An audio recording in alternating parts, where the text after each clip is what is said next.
I decided to make a video outside just because the glare was so damn bad, you know, in the house and shit.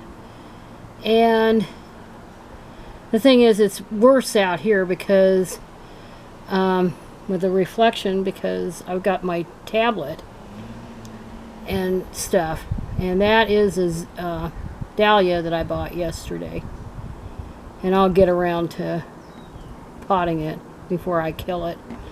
But I just wanted to share a bit of good news in the world of cheating, and that is in sports, and that is that the international swimming outfit, FINA, has, and this is really glary, and it shows my reflection, so I don't want it. Anyway, it says that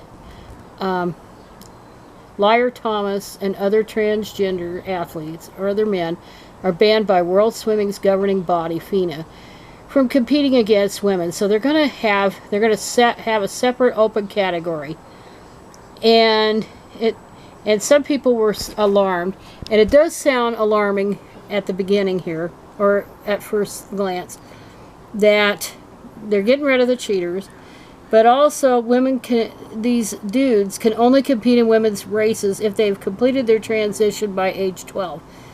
So that kind of says that it's okay to put puberty blockers and all this shit on kids in order to compete. But we know that if kids are actually going through all that crap, their health is already compromised. So they're probably not even going to be competitive anyway. They're not going to be good enough anyway to compete in wrong sex events. And not only that, but there are governments and there are states in the United States that are banning that kind of shit, that kind of quackery on underage kids. So, anyhow, what's good about this is Liar Thomas has made some remarks to the effect that he wants to compete in the Olympic Games, the next go-round, in the Summer Games, in women's swimming. And this puts the kibosh on it, so he won't be able to do it. So he's shit out of luck. And it says here, it notes here, a task force concluded that, and this is part of the blurb, that women, we don't need to say biological women, they're only women, cannot compete against a man who will have higher testosterone levels. The rule will prevent Liar Thomas from competing against women in international events leading up to the Olympics. And let's see, is there anything else here? FINA, the International Sports Federation for Swimming, announced on Sunday that it is changing its policies so that men can only compete in the organization's women's races if they've completed their transition by the age of 12. But of course, like I said, if any kids are being mutilated, well, or going through the puberty blockers, they're not going to be competitive anyway. So basically it's saying, you're not. They just give a little lip service to it, to the trans mob or the GI mob, but in the end, it's going to say no. Of course, some could say this. They're trying to be fair to them too by having this open category that nobody's going to compete. But I think there is one person noted in the comments or somewhere that their civil rights, I think it was on Facebook, that their civil rights movement is on the ropes anyway. It was never a civil rights movement. It was a privilege movement. It says here, to accommodate the men, though, FINA is setting up an open category of these athletes to compete against each other at events including World Aquatics Championships, World Swimming Championships, and Swimming World Cup. A working group will spend the next 6 months to determine how the open category would operate.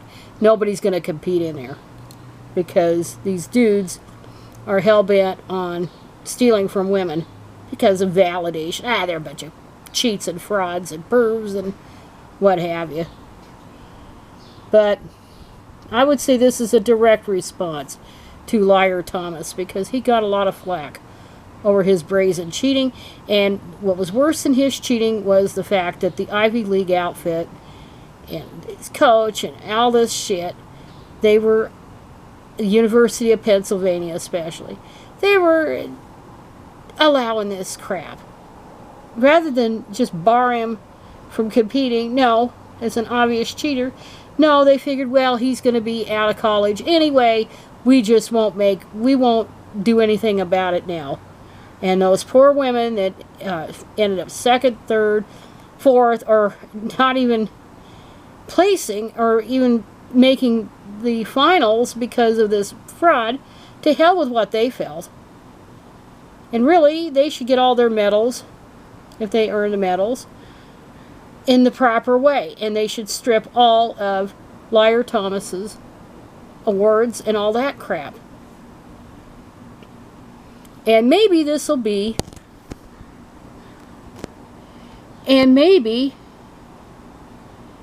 this will be the first salvo in the movement to ban males from all women's sports. And that should include the so-called intersex types like Caster Semenya, and they're damn men.